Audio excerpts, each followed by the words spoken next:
Without a shadow of a doubt, it's the Crockett Show in social media history. I want to welcome you to another episode of the War Zone.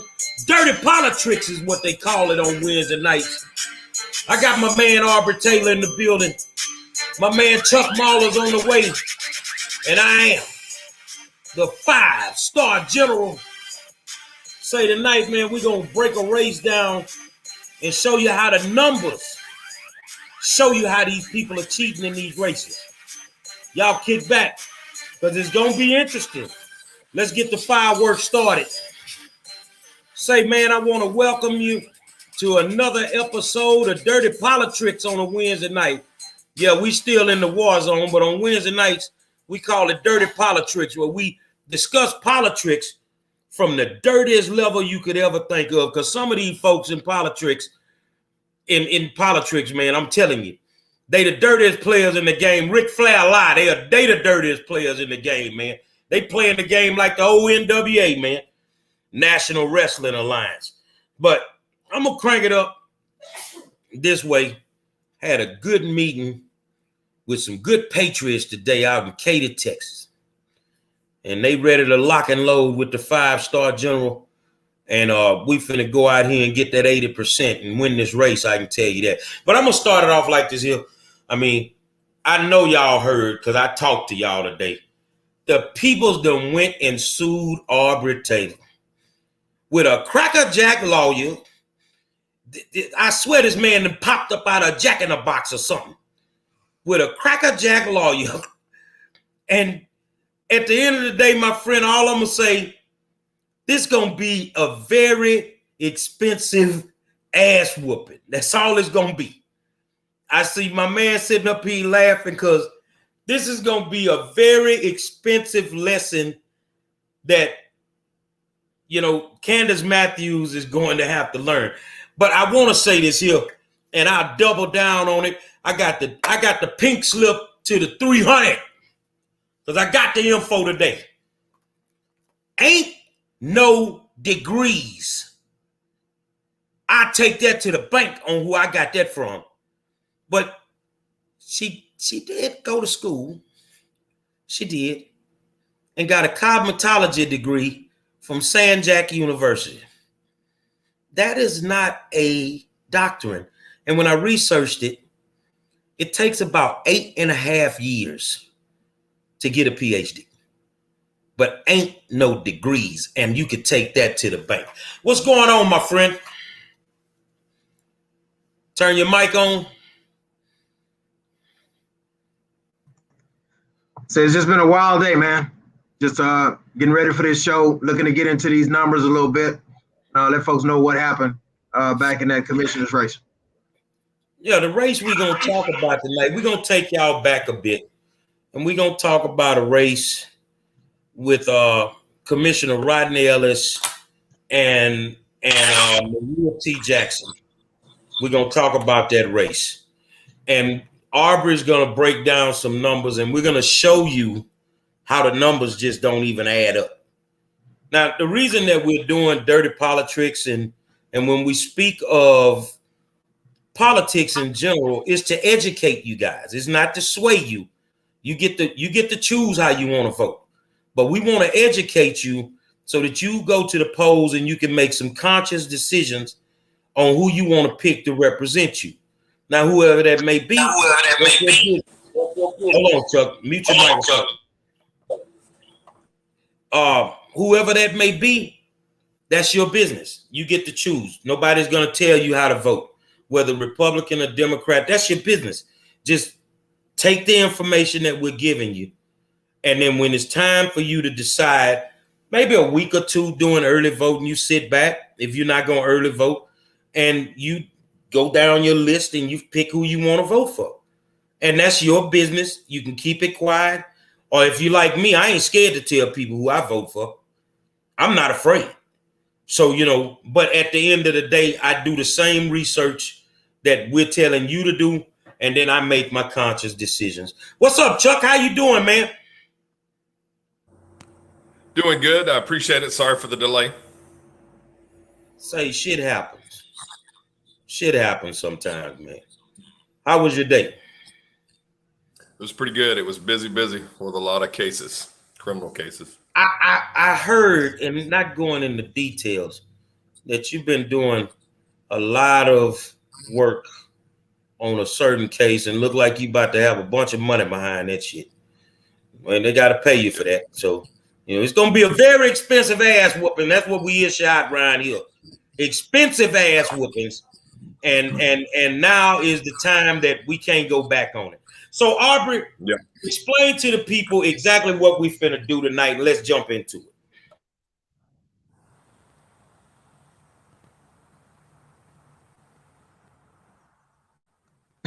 I'm a little bit new at this, guys. Yeah, so we're going to take a look at that Democratic Party race between Maria T. Jackson and Rodney Ellis, that commissioner's race for Commissioner Court Precinct 1. That particular race was an interesting race. I don't know. You want me to jump into it in terms of? Yeah. So in that particular race, the thing that sticks out to me is the discrepancy between the numbers, the actual turnout numbers. What a lot of folks don't remember about that particular race is that Maria T. Jackson has long been one of the top vote getters in the Democratic Party, and being a female, her numbers, to me, just looking at it, did not add up, versus other women of, I wouldn't say of lesser stature, but lesser name ID, being that she's always been on a countywide ballot. And the thing that sticks out the most is the number of absentee ballots that Rodney Ellis got in that particular race, which is I mean, I'm sure you guys have heard of the late El Franco Lee. Well, Rodney got twice the number of absentee ballots that El Franco Lee got in races by himself. So that's that's astronomical. That's the first thing that sticks out in my mind. The other thing is that in that particular primary, the overall vote for all of Harris County on the Dem side was about 22,000 absentee ballot votes, about 22,500 in that range. Of that, 11,000 of those were cast, over 11,000. Well, I'm looking at the number here. 11,093 were cast in a precinct 1 race, dude. That's a little strange to me. And that had never been done before, am I correct? No, it hadn't been done. If you want, I can run down the numbers just to give you a little bit of history. Got the flow. Yeah. So what I'm looking here at the paperwork, if you look at that race from 2020, the overall, I'm gonna stick with the absentee ballots, was 11,000 combined, 11,093. When you go back to 4 years prior to that, 2016, you had El Franco running uncontested, and he only got 4,970, 4,970.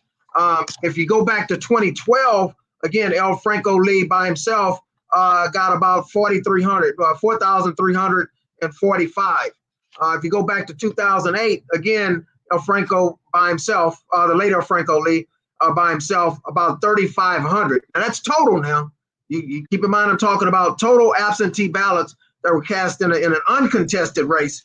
If you go all the way back to 2000, again, you have late Commissioner El Franco Lee drew 1,977. Man, that 9,000 is something that has never been seen before. And what makes it even more interesting is that if you go to the race beneath that, which would have been a primarily Republican district, but that precinct 3 race actually has more registered voters in it. You got to listen to me closely on this. For the precinct 1, with Rodney Ellis and Maria T. Jackson, what you had was a total registered voter count of 604,850. Precinct 3, which had 7 candidates in it, 6 candidates in it, I'm sorry. Their total registered voter count is 622,000, so that's a lot more. You got 6 candidates, and you only have a total of 4,353 absentee ballots. Are you hearing me there? So that's in norm with what the history is for that particular race. I can tell you what it looks like here in that other race, that precinct 1 race. What it looks like, it's to me, in my professional opinion, is it looks like overkill, meaning you don't know how strong the opponent is that you're running against, so you use an overabundance of caution to make sure that you win the race. As you move through to the early voting numbers, again, Maria T. Jackson has run over all of these precincts before. Her numbers always ferret out a whole lot better than what we see here. She only got a total of 12,000 early votes, dude, 26,417. In an election that's favoring women up and down the ballot, you've got Hispanic women getting more votes than Maria in primarily African American areas where they're voting for nothing but women. Doesn't make sense to me. Well, we got to talk about this. Let's take them back further than that. El Franco Lee, who was a legend, basically a living legend, passed away. And then they had to fill his seat. So that was left up, if I'm correct, to the precinct chairs. Am I correct, Aubrey? Yes. Okay.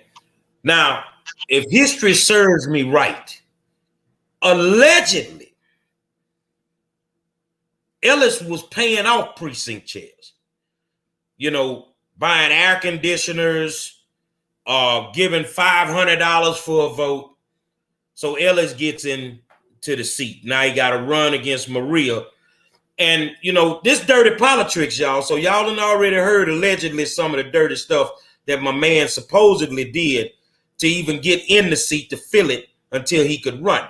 Now, Maria gets in, got the name recognition. She fares real strongly in her elections. And she goes and she hires Ron Jackson to help her with her campaign, who ends up playing her dirty, kicking it with the opponent's campaign people. And before you know it, they done sideswiped her. I'm telling y'all what it is, what it was. So a good person like Maria basically got cheated out the game by some folk who was already on it. And if I'm correct, that was the first election that they did away with straight ticket vote. Now, am I right? Turn your mic on. No, this was a primary race, so there's no straight ticket voting in the Dem primary. Okay. Anyway, yes, this was the first election where they did away with straight ticket voting. The last one was 2018. It had straight ticket voting. Okay, so here's the thing. So no straight ticket voting. They done ramped up the early ballot game to cover the losses that they felt they would get by not having straight ticket voting, if I'm saying that right, Aubrey. Yeah, but the primaries don't have straight ticket voting anyway. I get that part. But even though they don't have it, they still was going to play it like they had it and they didn't have it. So they went to the early ballot game. And the early ballot game didn't even add up because basically Rodney got 3 times as many early ballots as El Franco, who he could have never beat. If Rodney had to run against El Franco would have dog walked him, and all of us know that. He couldn't beat him. But all of a sudden, you get more votes than the man himself? It didn't make sense, Chuck. Well, I think the most key fact that Aubrey was talking about was you can look at the old cases, right? The old races. But if you look at the same races going on with another district, they only have 4,000 something absentee ballots. The same race, just a different district.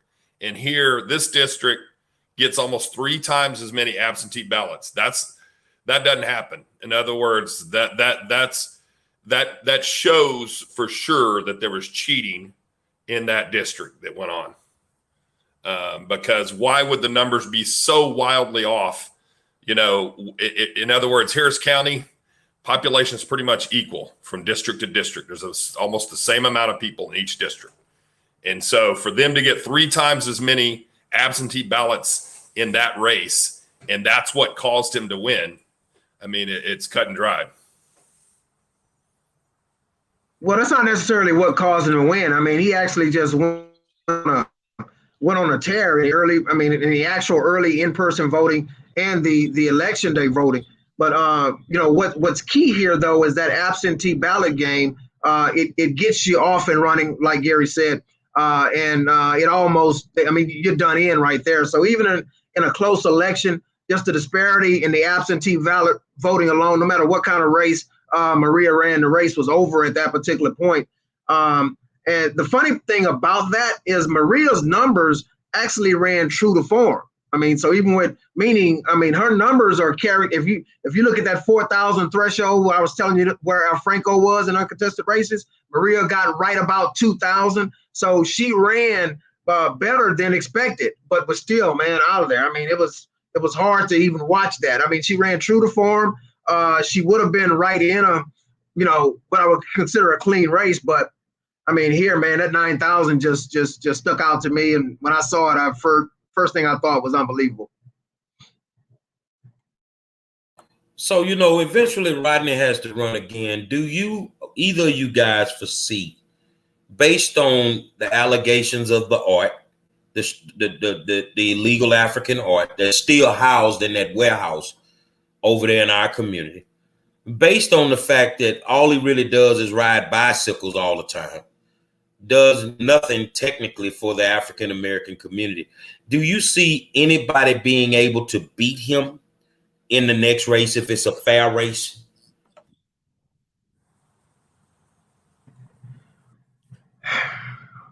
Man, I tell you, there's a system at work here in Harris County that's, man, dude, it's hard to beat. So, we'd have to get these voter laws. We got several things that would need to happen. It'd have to be the right individual with the right strategy. But I'm gonna tell you, it's gonna be hard to beat. Hard to beat him. You got a war chest full of money, and a lot of times when you got that kind of money, when you could play with it in an election, you can make a lot of things happen. But I think that people need to, especially all you people on our side of town that he represents, you need to look at your side of town and what's really going on our side of town before you go cast a vote for any politician that is not working for you in your community. Now, they don't have a problem during election time coming to your church, praising your God, like Sally Alcorn, God bless her. Sally was all in the black community. Sally was all in the black community when it was election time. I ain't saw Sally Alcorn since she won. Since she's at large, since she won, I've not seen her in the African American community. And the crazy part is it's not that I don't like Commissioner Ellis on a personal level. I don't know him on a personal level. Only know him from a political standpoint. And the thing is, he's not done anything for our community. Now, he does things in the affluent communities. You get them spark parks and you put bicycle lanes and all that. You make sure that community is clean and is safe. But when it comes to our community, nothing. I think Maria would have done a great job if she'd have won.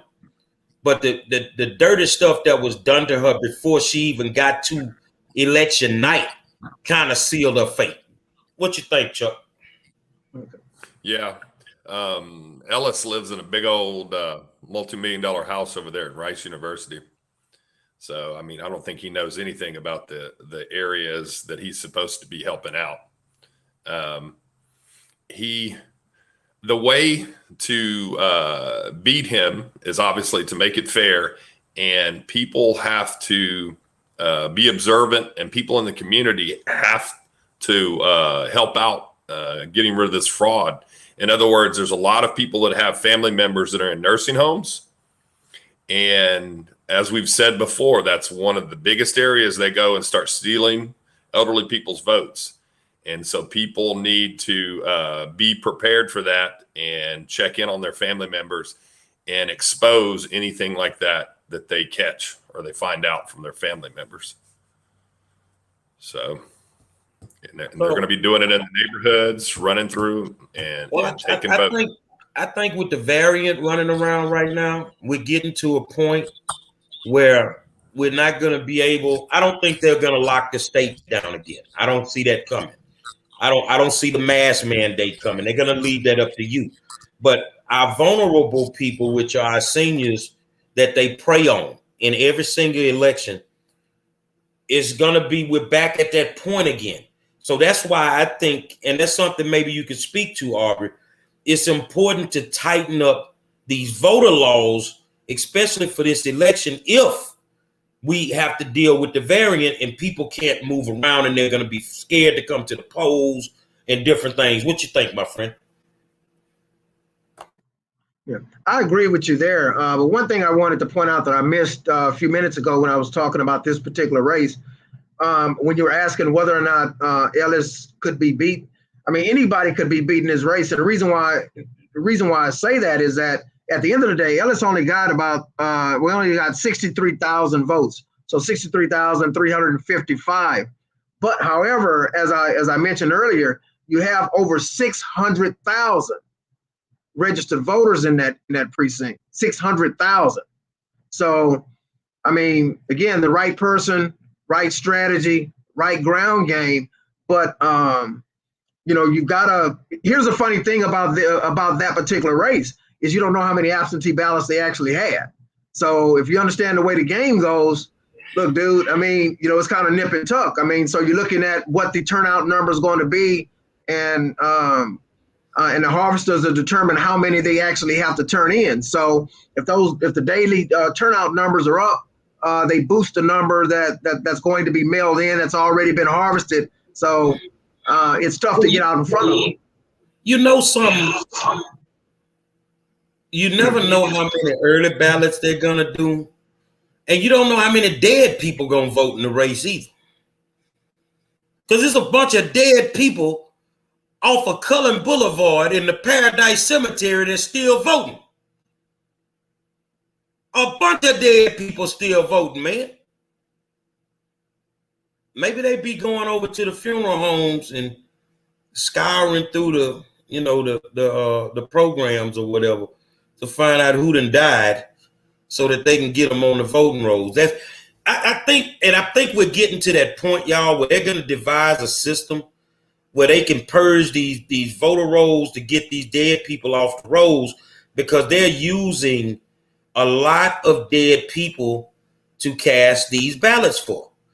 This is how these voter harvesters, that's one aspect of what they do. They look for dead people and they keep letting them vote. Aubrey? Yeah. What you have happening there, Gary, is you have a situation where, well, first of all, you're not supposed to have a quota system, anything like that set up with the collection of your absentee ballots.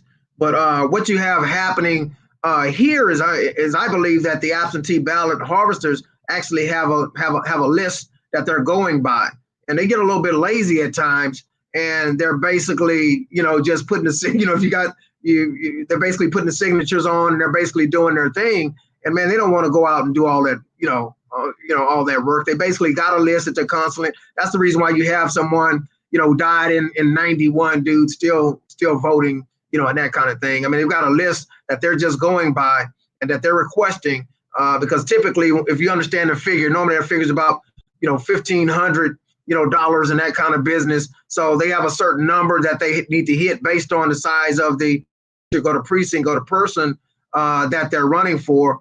I mean, that they're working for. So, I mean, there you have it, man.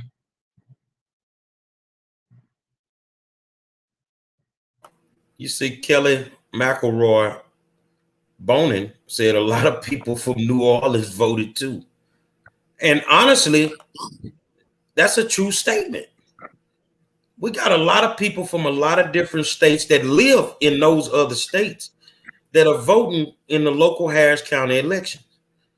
And with all the changes to our election system, with voter administrators being put in, they're definitely, which I think they're going to try it again if the laws don't change, they're going to try to force these mail-in ballots on a lot of people to act like the medical situation from the variant, the COVID, is going to stop people from going to the polls, which I don't think it will.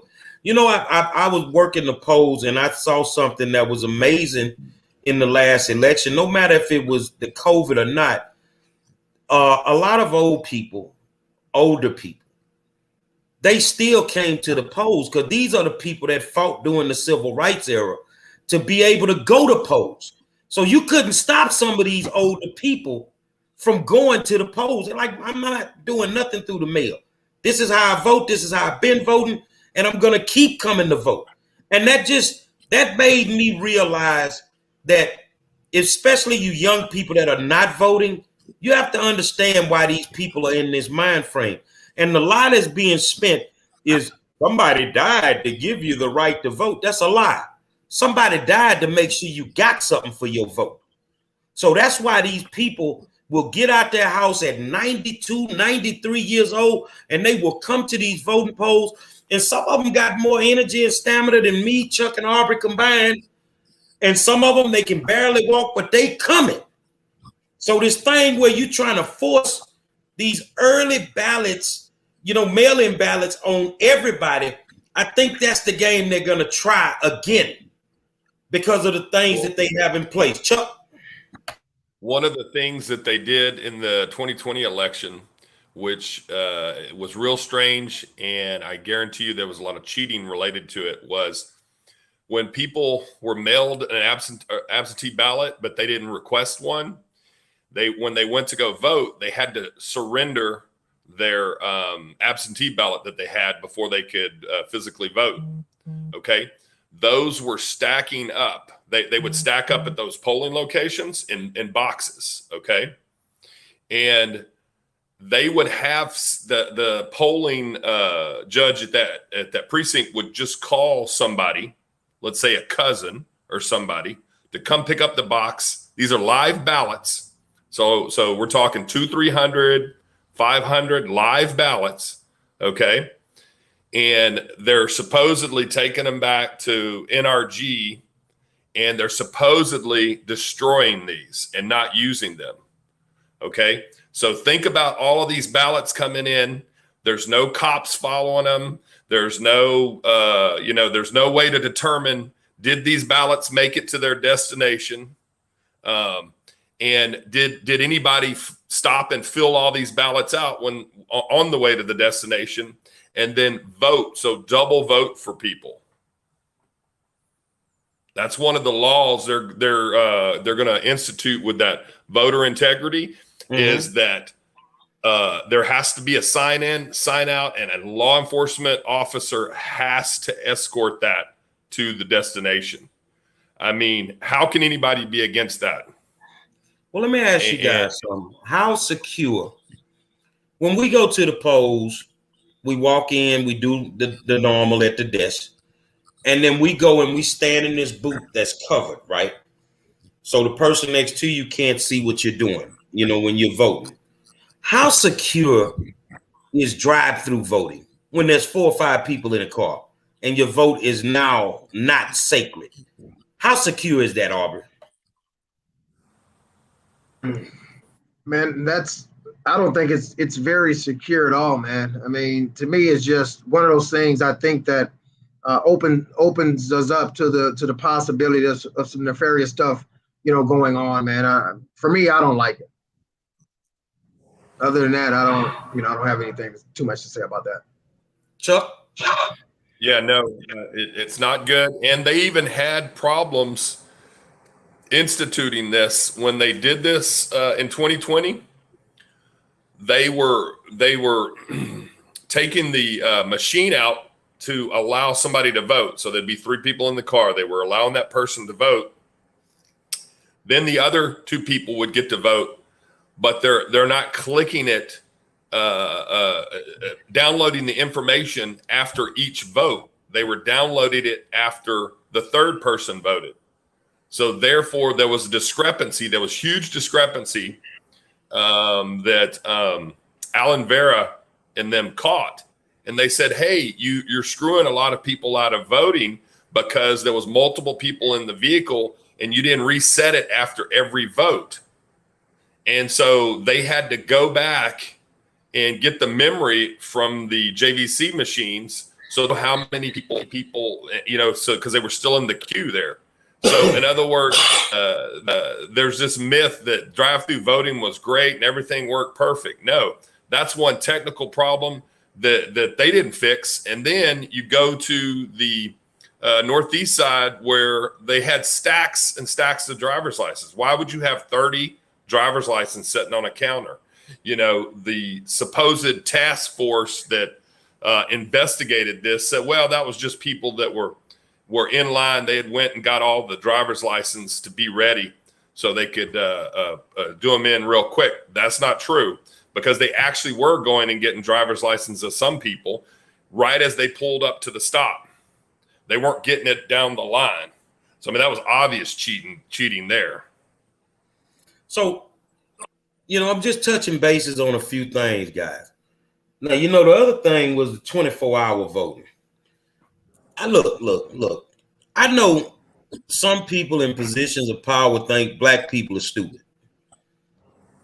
Ain't nobody going out their house at 9 o'clock at night right now to go to the store to put gas in their car, let alone talking about I'm going to a voting poll at 2 o'clock in the morning. Do you guys think that 24-hour voting is necessary? We know it's not going to be safe, not in the city of Houston right now. But is it realistically necessary like they're trying to make it out to be? No, I don't think it's necessary, and it opens itself up to fraud, because what's happening is the polling location's live the whole time. So the whole time when they were doing this in 2020, Longoria had an assistant that worked with her take several boxes back into another room, and she wouldn't let any other poll watchers go in there to see what that person was doing. So they got live ballots that are going into a room, and we don't know what came out, what went in. So, but she was able to do that because one, she could push the poll watchers around, and then two, it's late at night and this poll's still active. So in other words, if you're gonna you've got more opportunity to do fraud late at night when less officials are there watching you. Well, you know, the thing about poll watchers. Now, I normally work at the Crockett's Poll in America, the Sunnyside Multi-Purpose Center. At any given time, Chuck, and you ain't never seen this, but I'm gonna bring you over there one day. At any given time, they'll drop it like it's hot. We got live DJs. Dudes want to fight each other. This is all outside of the building. But I will say that the lady that runs that poll, she doesn't put up with foolishness on the inside. So can you guys tell me, with them saying, well, people are going to come in, these poll watchers, they're going to harass the voters. Do you guys know of any polling location where this type of stuff even happened at?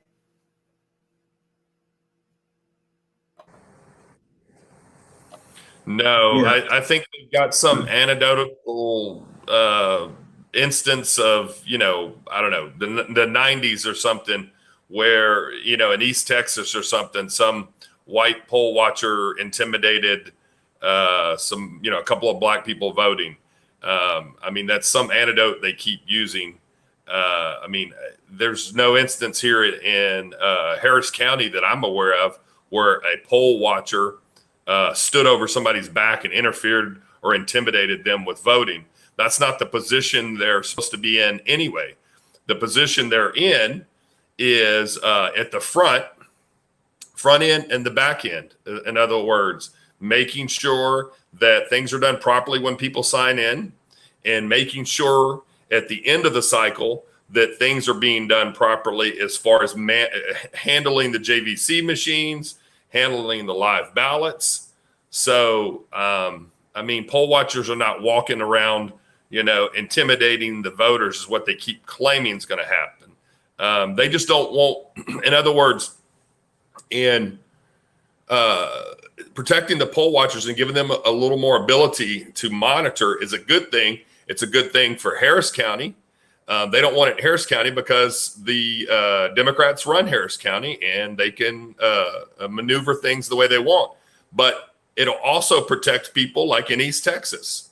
In other words, so let's say it's a strong conservative Republican county. Well, the Democratic candidates will have their poll watchers that'll have more access to be able to make sure that cheating doesn't go on. Aubrey, same question to you. Have you seen or heard of any poll in Harris County where this type of conduct is being exhibited by poll watchers to actual voters? No, man, not necessarily. But I can understand folks not wanting, people over their shoulders, though. I mean, and that's probably for other reasons that you don't want folks watching, man, because if there's nothing going on. But ain't you over your homeboy's shoulder when you're sitting in the back seat of the car and he voting in the front seat?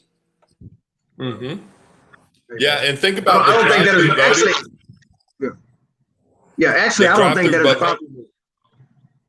Go ahead, Aubrey. Sorry. Yeah, I said I don't think that that's actually about the voters. I think that may be, the precinct. I mean, the election judges and different folks like that don't want anyone watching the process in some of those areas where we know that there are issues. Not necessarily concerned about, voter intimidation or anything like that. It's that there's people inside those places that don't want folks looking over and watching what they're doing. Now, what we don't want to be is we don't want to be biased on this program. We don't want to be biased. Let's go to the Republican side because these are two birds from the same wing. They're coming from the same thing. Do you guys feel that there is cheating on the Republican side of the ball when it comes to elections? I think there's some counties in some strong Republican counties, let's say in East Texas, Nacogdoches or somewhere like that, that I wouldn't put it past there to be some cheating out there. So these laws tighten up that as well. So this isn't a one-track deal. In other words, it's going to stop cheating in areas or allow for people to catch and stop cheating in all these areas. Now, people have to actively go out and be poll watchers and do their civic duty to help out and make sure cheating doesn't happen. But I mean, I don't think it's one-sided, but I think, like I said before, it's you're dealing with junior high football and pro football. I mean, a smaller county with smaller numbers, the level of cheating that they are able to do is nothing compared to cheating heaven here in Harris County. Aubrey? Yeah, I've been watching elections for a long time, man. Over a little over 30 years. So and early on, my entire client base with my publications called Black Business Houston was Democrat. So at that particular time, I was doing nothing but watching, the Republican side and making sure that my Democratic clients, because that's where most of my clients were not, getting cheated in general elections. So I was pretty much only playing ball in Democratic primaries, that kind of thing, for a number of years. And I'm gonna tell you something, man. I just don't see as much happening on the Republican side, because as I've begun to play ball on the Republican side, I've actually had Republican clients where we've actually gone in and unseated incumbents.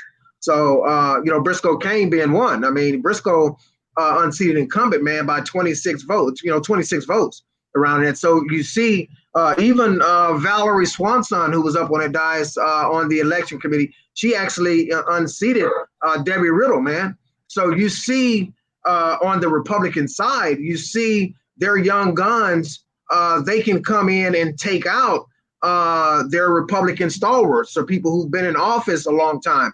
Tell me when you've seen that happen on the Dem side. It does not happen. It's almost like you have these stealth candidates that can't be defeated, man. And, and that's not the way it is, and that's not the way it should be. I've seen some young, vibrant, very intelligent candidates come in, run strong ground games, dude, and don't even run competitive races against some of these folks. So, and that's on the Dem side. Again, on the Republican side, they're able to take out incumbents, dude, and you see it happen all the time. On the Dem side, you don't see it. But there's something else I'd like to add. You remember a few cycles back, when you start going prior to the 2016. So I'll go back to 2012. If you go back to 2012 now, y'all got to forgive me because I don't have the numbers in front of me. But when Mitt Romney and President Obama came through in his second term, there was over 1 million votes cast in that particular race here in Harris County. But at the end of the day, with over 1 million votes cast, only 971 votes separated the two. And prior to that, what we saw is a montage of winners on both sides. You'd see, Democrats win, you'd see Republicans win. Now, this is up until the point that Ellis comes over here. Once these guys come over here and start playing ball, and I'm going to say primarily Ellis, when you start talking about 2016 and beyond, going into 2018, you start seeing these astronomical differences. And Harris County's is a pretty balanced county. Now, I will say this.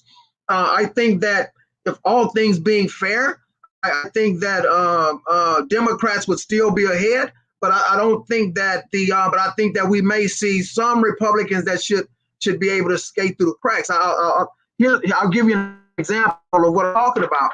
If you go back to that same primary session, which is March 3rd, 2020, Republicans actually had more absentee ballots turned in on their side. They had 22,801. Democrats had 22,185. But when you get to the general elections, dude, it's just not even close. So, you can call it what you want, but I don't think that. I'm just gonna be honest. I have clients on both sides. I don't think that the disparity is as large, as vast as what we're looking at. Now, the one thing that I will tell you that we need to be looking out for is when we go over into 2022, you got to remember we're talking about a midterm. If you go back and look at the numbers, dude, Republicans turn out more absentee ballots in midterms, dude. If we look up here and you see, 40,000, vote difference, that's not going to match up with what history and the data shows us that it should be. So, got two. One is a statement. Curtis Chavez said late night voting is necessary because it's much easier to cheat when nobody's around. I believe that. When I was working offshore, you could work the morning shift or you could work the night shift. I chose the night shift because I knew that all the big bosses were asleep. They wasn't walking the rig. You could get away with bloody murder at night. You see what I'm saying? You could get away with bloody murder at night. And I believe that, Curtis. I really believe that. Now, this is a great question. Kelly McElroy Bonin, do you think Hidalgo honestly beat Ed Emmett? You want me to hear that? You ready? Yeah, so that particular race was interesting. I mean, a lot of folks really don't understand that race. That was probably the most intriguing race on that particular ballot for me. What folks aren't realizing is that you had a libertarian in that race, right? You got to look at Lena basically had about 100, and again, I don't have these numbers in front of me, so y'all forgive me if I'm off a little bit, but I believe she had something like 105,000 vote head start on Emmett. But guess what? Emmett was still ahead of her. Emmett led that race most of the night, running against a Democrat, a libertarian. Now, if you understand, the libertarian voters typically lean conservative. They'll lean Republican. But with that libertarian in the race who drew, if my memory serves me right, somewhere around 24 to 26,000 votes. That's what did Judge Emmett in. You got to remember, man, this guy was very, very popular. He was the only Republican that was running ahead most of the night. I actually thought that race was over with, but somewhere around 9 o'clock or so, Lena overtook him, and he never recovered. But the thing that drew him down was having the Libertarian in the race, siphoning votes away from him. I think that those folks would have leaned toward Emmett. And now, if you want me to do a prediction, if he were to run again, I think that he would. I think that he could win that race. He could win that race. Whoa! He just has a. If Ed Emmett was to run against Lena Hidalgo again, you feel that Ed Emmett would beat Lena Hidalgo. What about you? I don't think it'd be a close race. Yeah, I think what happened with her, I don't think she knew that there was going to be cheating to help her. I think that Ellis and Garcia used their connections to make sure the cheat helped her win. That way, she was a host for them to be able to get things through. Okay, and so I think she's just young and dumb and naive. I mean, when COVID started to hit, she actively wanted to empty all the jails and let everybody out on the street. I mean, you talk about the crime wave we have right now. I mean, I'm not saying everybody in county lockup needs to be there, because I do a lot of criminal defense work and I help out a lot of people. But there are a lot of people that are in there that I've dealt with, and they need to be in there because, I mean, there's some people that just don't have it mentally. And so she was their opportunity to get control of the county and to be able to influence contracts, which they've been benefiting off of greatly, which we see the, passing it to friends and associates. I think in a fair election, she'll have a hard time, especially with the way the crime and the, nothing's been done in the county about flooding. I mean, the next big flooding event we're going to have, it's going to be just like the old ones. I mean, they've done nothing to prepare us for that. So let's have a little fun, y'all. We got about 15 minutes left. Let's have a little fun. First question. You get three. Which three races you think coming up, no matter if it's judges, school board, what's the three most polarizing races, Aubrey, do you see that are going to happen in the November election?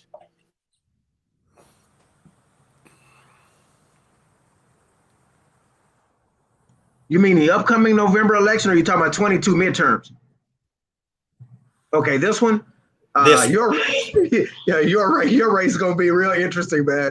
Yeah, I think that's going to be, your race is going to actually, and I'm not just saying that because I'm involved with the campaign, but your race is going to be very, very interesting.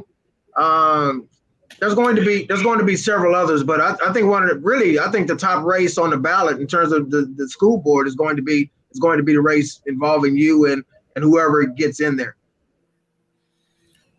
I think, and it's more than one race.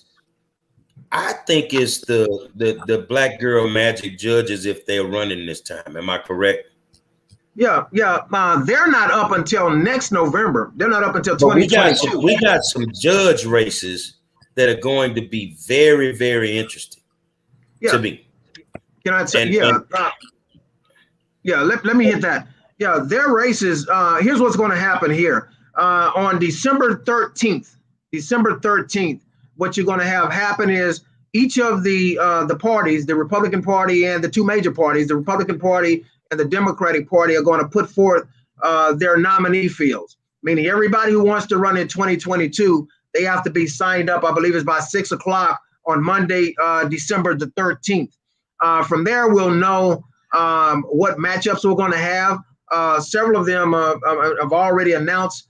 There's going to be a lot of contested races on the Dem side. But for what I'm seeing on the Republican side, it looks as though in their judicial field, man, that they may have uncontested races, meaning their judicial candidates will get a chance to sit out the midterms and rest, sort of like you got a bye week.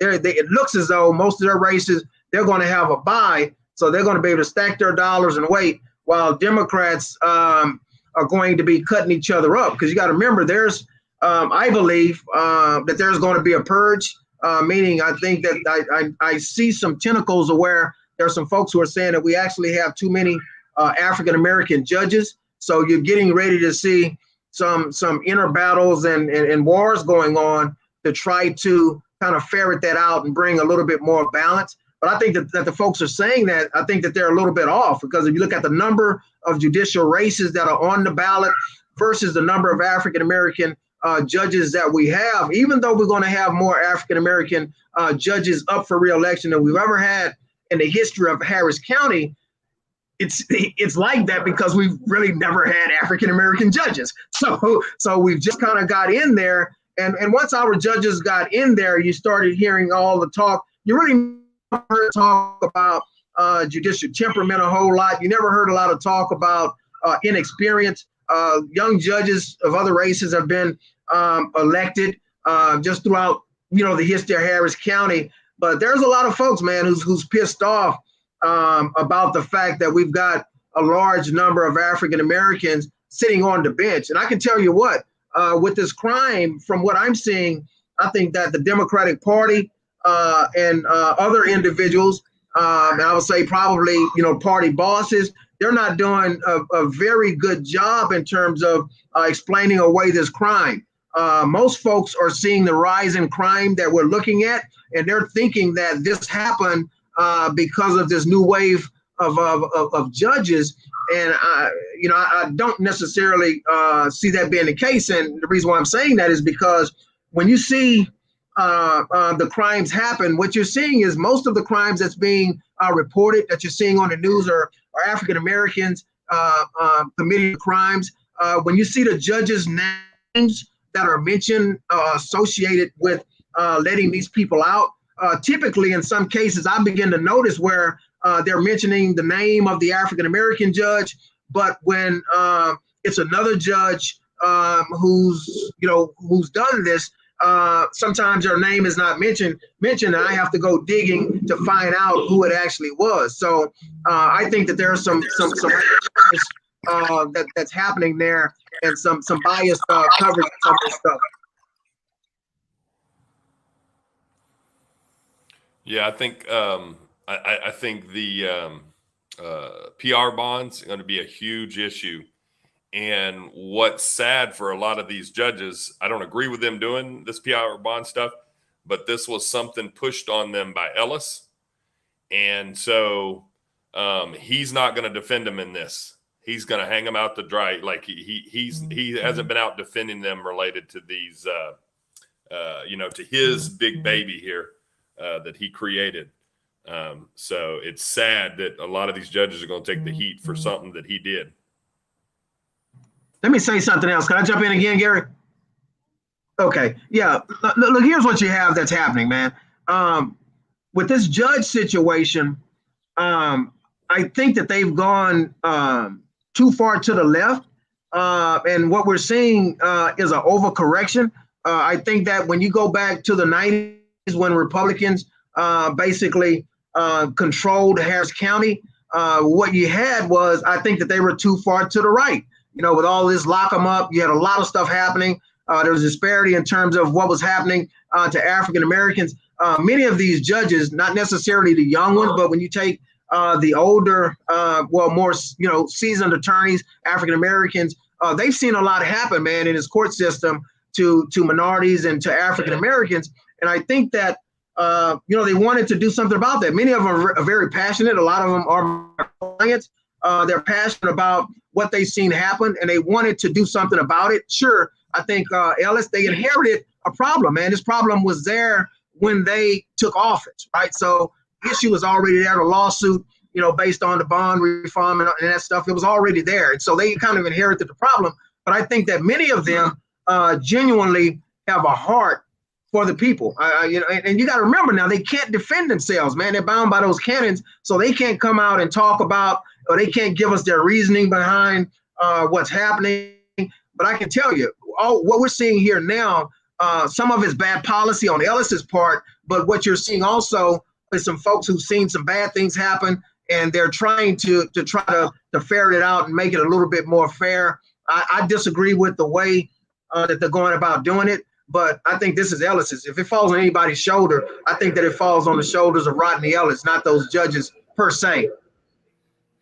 Okay, so let's look at what would it look like in 2024 for the next mayoral race.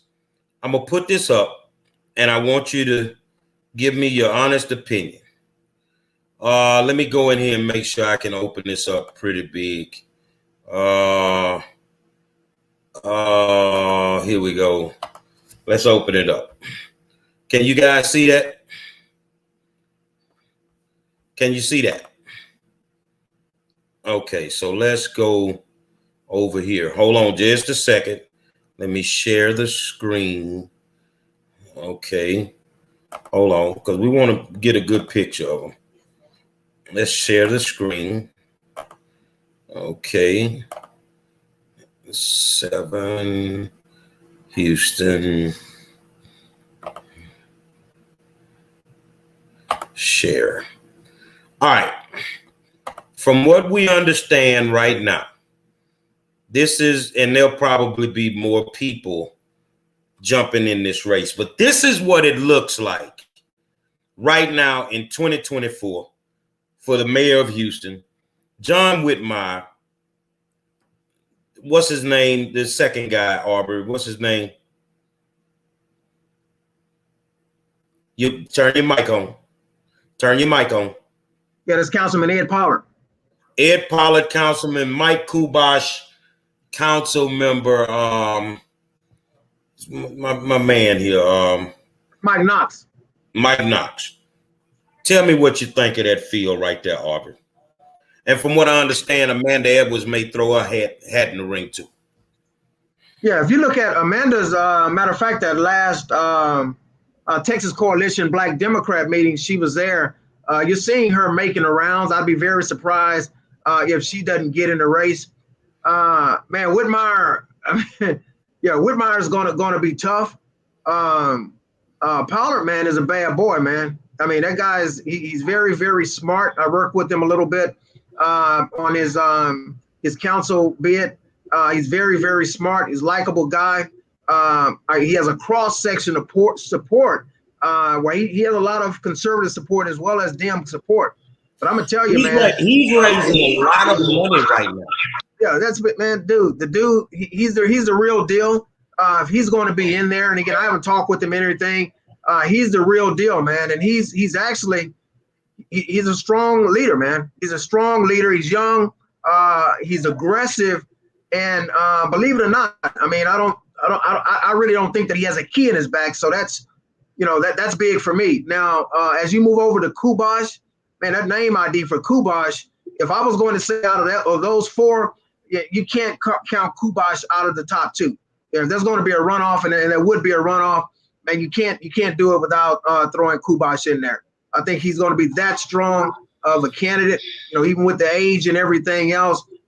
Man, people still remember them getting rid of those red light cameras and some other stuff, man. I'm gonna tell you, dude, so, and that, the elderly population and folks, man, we remember that. Those things were wreaking havoc, man, on the citizens of Houston. I think that folks will reward him for that. So I'd say he's definitely, if it's going to be a runoff there, he's going to be in it. Mike Knox, again, one of my clients, dude. So, Mike's big strong as well. So Chuck, who do you see from this field, Chuck? What do you think of this field, if this is the field right here? I think it's a good field. And I think Aubrey's, spot on with his assessment on all them. Who's there's that tall former councilman that's going to win again, I think, that ran last time. Borkins? Yeah. Mm-hmm. So well, I think he'll have from this field, I think that Whitmire would be hard to beat. I think if it went to a runoff, it would probably be Kubash and Whitmire. Because Kubash is going to get that black vote. He's going to get it. And I think that they would probably go to a runoff, and I think Whitmire would probably get him in the runoff. That's what I think. I don't have a dog in the hunt, but that's what my gut tells me. See, and y'all don't get offended out there. Don't get offended, Chuck. The scenario is going to be painted a certain way. The crime is going to be a big issue. And normally when there's a crime issue, you got to go get the great white hope to come in and say, I can solve the crime issue. We need to get tough on crime. And I think they're going to use that scenario for Whitmire to push him over the hump. But who the hell can say anything different? We need to do something about the crime. You see what I'm saying? So any one of them that can deal with crime, that's what it is. I don't think, and it's no slight to Edward Pollard, I think he needs more time. I think that if he jumps in here, he's going to do the same thing that Amanda Edwards did, which is shoot herself in the foot instead of running for re-election and just sitting in your seat. You're not ready. Gary, but if you're talking about crime now, you can't forget about Mike Knotts and his work with the gang task force and that kind of thing, man. The former, I love Mike. I love Mike. But, yeah. But here's the thing. Man, if you're gonna drop it on crime, dude. No, I love Mike. I don't have a problem with Mike Knotts. I've sat down with him many times, but the work with the gang task force just didn't pan out the way it should. But if they would listen to Mike has some great ideas on how to deal with the crime. We've had the discussion personally, but because of the way everything is set up, they won't listen to Mike. You see what I'm saying? And I can call him Mike because that's what I call him. You know, he's always in the African-American community. Him and Kubash stay in the African-American community. They stay working, they stay helping. And Kubash, thank you, my friend, because them red light cameras was tearing us up. You see what I'm saying? But the one that I think that he just needs to have more time is Edward Pollard could shake up the political landscape in Houston, but don't try to do it too fast. Because you're going to kick yourself out of office, and then you got to start all over. Well, I think they need to all, when they run, I think they all need to be asked, who are they going to make police chief? In other words, because that'll be key to how are we going to get a handle on this crime?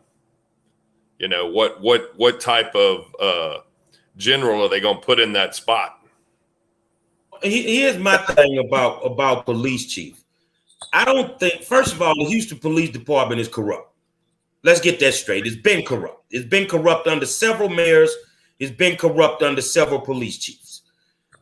I don't think it just falls on that chief. The people that are in power, that's the chief's boss. Turner has Troy Finner in a position where Troy can't do some of the things that he wants to do because Turner's not going to allow him. You see what I'm saying? But I'm going to be honest with you. If Whitmire wins, I think we end up with a new police chief. Just my opinion. No slight to Troy, but I think if Whitmire wins, we'll end up with a new police chief. Yeah, but this field, I mean, that's a hypothetical field, but I can tell you right now, man, without a mayor, you know, that field is probably going to be 12 to 13 deep. There's going to be several African Americans in there. They're all pretty much going to cancel one another out because from the names, some of the names that I'm hearing, they're going to run pretty even, which is going to be a problem. So at the end of the day, I mean, you could be right in terms of what the final, because I mean, you're going to see folks cancel one another out. And I would say right now that field is probably going to be, you know, at least 12 to 13 candidates, man, trying to become mayor. And it's going to be a free fall.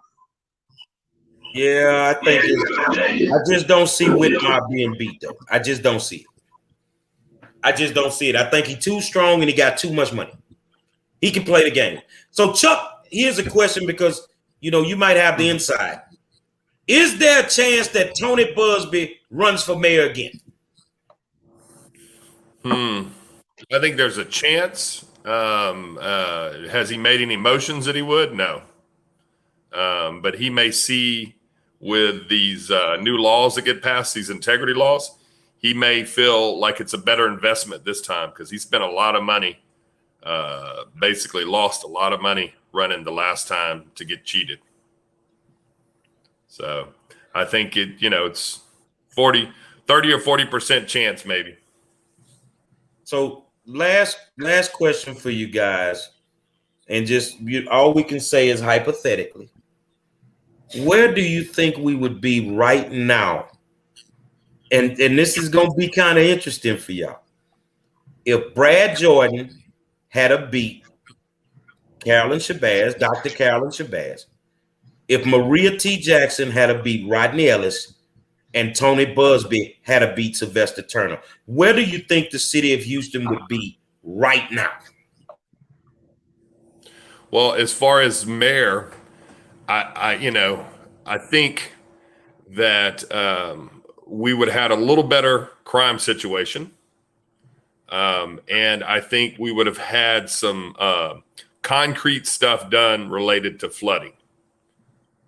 So, and I think Busby would have been better at bringing in business to the city of Houston. In other words, instead of worrying about lining the pockets of his friends and, lovers or whatever's going on now, he would have been more about business and getting things done. In other words, he didn't need to line his pocket. He already has lots of money. As far as the county goes, we would have been in a better position with Maria because I think that for similar reasons, she would have been about improving the county, not improving her pocketbook. Okay, Aubrey. Yeah, I'll just Brad Jordan, Carolyn Shabazz. What if that went a different way? Tony Busby, Sylvester Turner. What if that would have went a different way? Maria T. Jackson, Rodney Ellis. What you think?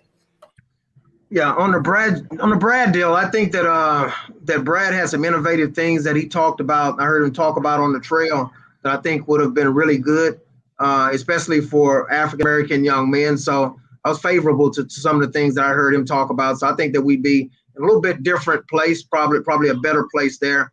But with COVID and all that, that's something else, altogether. But on the mayor side, I mean, toward the end, Busby did do some business with me, and so I was hopeful that he would win. I think that, again, like Chuck said, that he would have, from a business standpoint, we may have seen things open up, a little bit more. I think that he probably would have been better mayor than what we have with Turner right now. That's just from my perspective, and from an overall creating opportunities for other people outside of their cliques and that kind of thing. That's all I want to say about that. As it relates to Maria T. Jackson, I think that we would have had a little bit different balance. Right now, we know the way things are going to go 3-2. I think that Maria has spine, and I think that she would have done what was best in the best interest of her constituents, but overall, what's in the best interest of Harris County.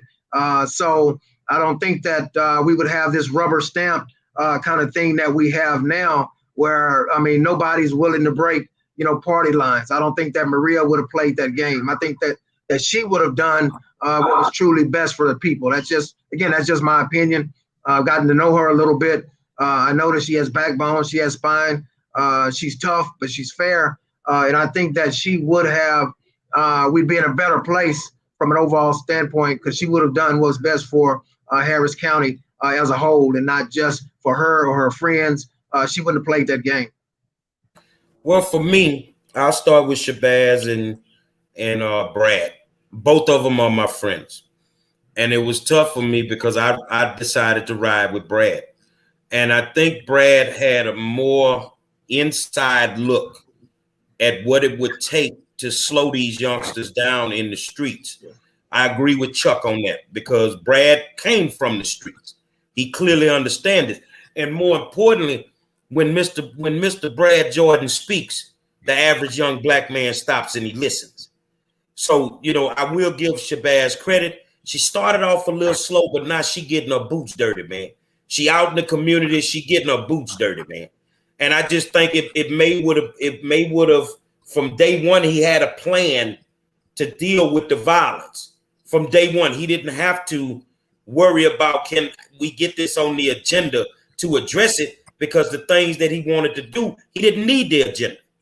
You see what I'm saying? Now, Maria T. Jackson would have worked for everybody in the county. She would have worked for Black, white, Latino. She'd have worked for everyone in the county. Her reputation is what it is, you know, but her character should not ever be questioned. So I think we would have been in a better place with Maria, and that's no slight to Ellis, you know, but I just feel that she would have worked for every single person in Harris County. And then the last race, Busby and Turner. Busby's a businessman. He'd have ran the city like it was a true business. That's the only thing he understands. Like Chuck said, he'd have been fighting to bring more businesses to the city of Houston, to bring more job, more economic opportunity to the city of Houston. He didn't have to worry about trying to scheme on a contract, because he makes more just settling a case than scheming on a contract. You see what I'm saying? No slight to Turner. But I think we regardless if they're black or white or whatever, if you're working for everybody, that in itself can put us in a different place. And I really think that Maria T. Jackson, you need to go sit down, have a long discussion with God, because somebody with that type of character needs to be in office. And you need to come back and you need to run for something so that we can get to where we need to be as a city. Houston is a beautiful city. It's the place that I call home. But where we at right now, I don't want to be at home 98% of the time. That's why it's so easy for me to say I don't catch feelings, I catch flights. I get the hell up out of here some days because it's that bad. And we need to do something to change the dynamics of Houston. Well, I tell y'all what, tomorrow night, she will be here. DeRhonda Hicks from American Gangsters Trap Stars gonna be in the building with me tomorrow night for our very first episode of the War Zone on Thursday nights. And our subject matter is gonna be unique. She wants to talk about entanglements. Now I'm gonna tell you guys something. If you ain't never seen her, say, man, sit down somewhere, because she ain't coming to play. She coming to give it to us real. So we gonna be from Detroit, from that East Coast to down south, and we gonna take it all the way over across the country. But I tell you what, man, you guys have provided some great insight so these people can get a clear understanding. And every Wednesday we gonna do this, and we gonna go over some more races every single Wednesday. Now, Chuck, this is the thing. Next week, let's talk about an influential Republican race in Harris County. Let's talk about the Republican side, because we want to be fair to the people. You see what I'm saying? And I want to look at a Republican race that could be polarizing, that could shake up Harris County, Is this person good for our county, or is this person not good for our county? So you politicians out there that are not doing your jobs, if I was you, I wouldn't get very, very comfortable, because some of y'all going to run one term and you're going to get the hell out the building. That's all it boils down to. Republican, Democrat, whatever. If you're not doing your job right now, I think the people of Harris County are at a point where they don't want to deal with it no more. And all of y'all out there that think that you are not beatable, you are. Because the one thing my Hall of Fame coach used to teach us is we were that good. And he always reminded us, they put their pants on the same way y'all do. So if you go out here playing, you can get beat on any given day. So you guys, it's a reason why we the best in the building. It's the War Zone every night. And on Wednesdays, it's Dirty Politrickz. I want to thank my good friend Aubrey Taylor, my good friend Chuck Mahler, and the bona fide shit starter, the 5-star general. Tomorrow night, American Gangster, female trap star, Big 50. in the building with the 5-star general. Aubrey, I think I'm gonna have to pull the helmet out tomorrow night because it's gonna get wild in here tomorrow night, man. So y'all, until tomorrow, say we'll holler at y'all. Oh, by the way, you out there that got questions tomorrow, we're gonna give you a call-in number. You can call in and ask your questions. And if y'all don't mind, let's do that on Wednesday nights. Let's let them call in and ask their questions. Yep. Until tomorrow, my good friends, we'll talk to you.